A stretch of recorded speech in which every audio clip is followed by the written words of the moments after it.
To reflect on the Sustainable Development Goals, SDGs, adopted by the United Nations in 2015, it is imperative to recognize that these 17 goals transcend merely an agenda for global transformation. They constitute a collective commitment to ensuring that no one is marginalized.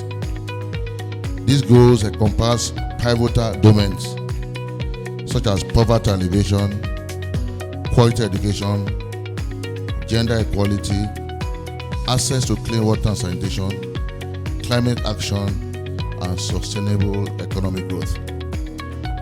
The Change Champion Conference is the last phase of the Change Champion project. We started with the digital advocacy workshop.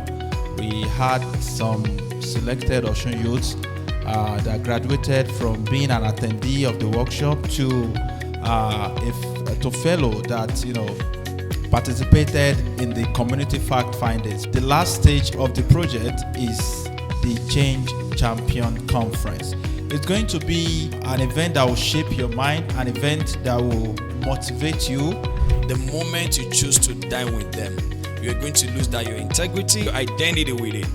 And this is where you have to decide whether you really want to be a change champion or not. But the truth is, for change to be lasting and sustainable, you must keep at it. You must have a clear plan. Where are we starting from? What's our baseline? Where are we starting from? When we do it to this extent, what's our midline? Let's do a midline review. Have you been able to move the needle a bit? And then what's the final goal? So you need to be able to mobilize support, and that is what digital advocacy helps you to do. It helps you to leverage on online platforms, online tools, online resources to be able to move your support, not just alone, but to create a community that helps to mobilize that support. Just to be able to do the work, to ensure that this is achieved, we need collaboration and innovative tools. And with the power of technology, we have it in our hands. Say, I have the power in my hands.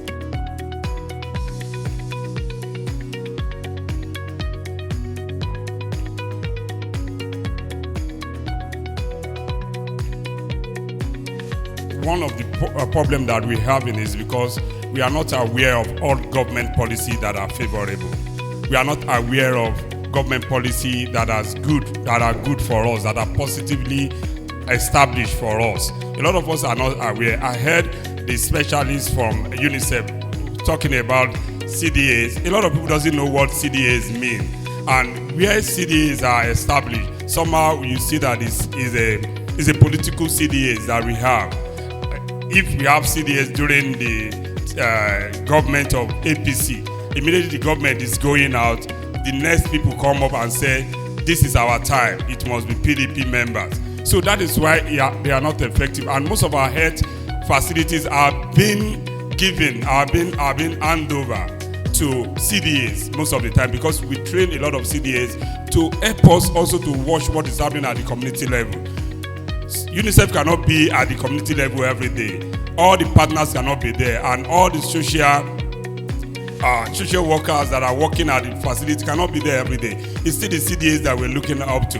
When it comes to the Sustainable Development Goals, we are still lagging behind, despite the fact that we've made some progress, but there is still a long way to go in terms of what we intend to achieve. So you have your mobile phones, you have your internet. Every one of us here has a mobile phone, a smartphone, an internet. Then you are a powerful individual, except that you don't know how much power that you have with those tools that you have.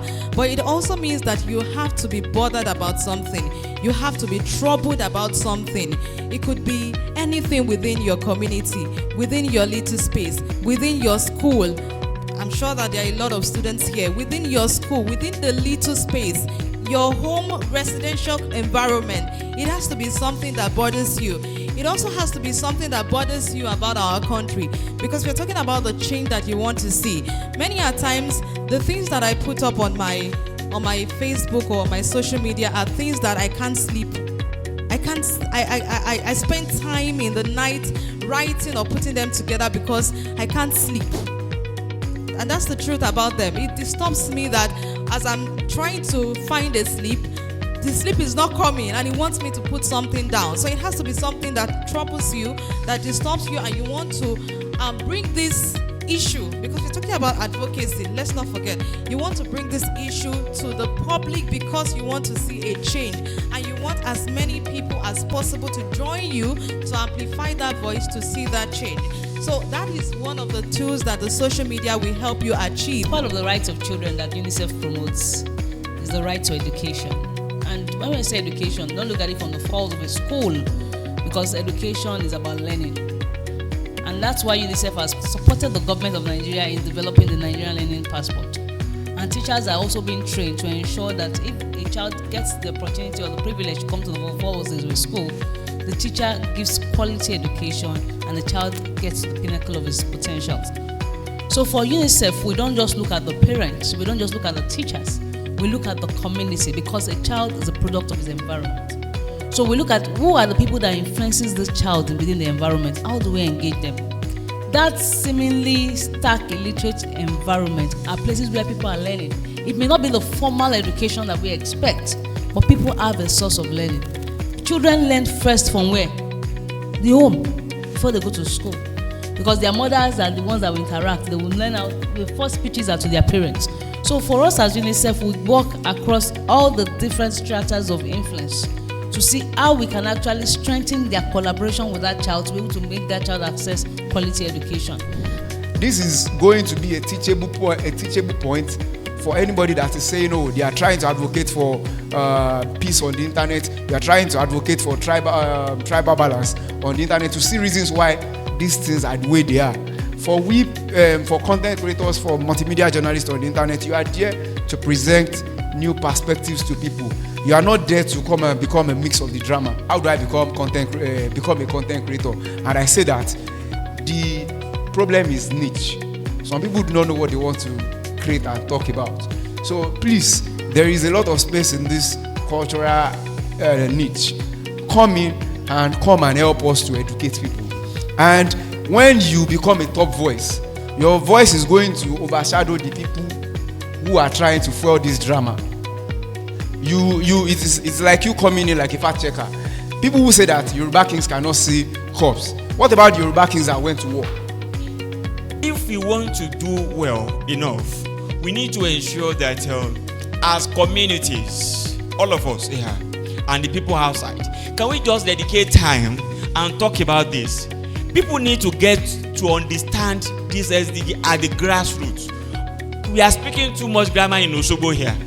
But as far as the grassroots is concerned, we need to get to work at the grassroots. And that is why I always tell people that no matter how foolish, like somebody say we get to a community of stark illiterates. I've been to a community in this Osun state where they have just one well, and that is what the whole community is using. So you can understand the kind of community that we are talking about. But I can tell you that in that community, we still have people that are coordinating their things. We have a ministry in charge of digital economy, and they have been doing so much to ensure that the populace are well educated about the ICT. For us as government, we know it's imperative for us to get so much involved in digital advocacy to change the narrative. The health ministry, in which I'm a stakeholder, we've done so much in this respect. For example, we are working seriously to ensure that we bring in telemedicine into the system, and of course to improve on our health management recording system. It's not limited to that. Of course, it's a global village, and the ICT, it's something that everybody has to key in to ensure that the policies and the vision of the government is carried out. We do so much to encourage the Global Health Africa Initiative to ensure they help the government, because the government can't do it alone, to help the government in ensuring that there's much improvement in terms of digital advocacy amongst the populace. Thank you. Now we understand that there is a particular challenge. One of the challenges anyways, bedeviling digital advocacy is intimidation, which is actually on the part of the government. How assured can Osun State citizen be that Osun State government would not intimidate any one of them who is trying to advocate via digital platforms? We definitely know it's an open government. We are in a democratic setting.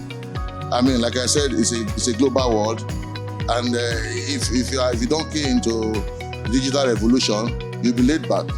So I don't think Osun State will accommodate such. That's why I said the governor and the government will definitely encourage whoever or any organization that is ready to promote digital advocacy. Thank you very much for your time.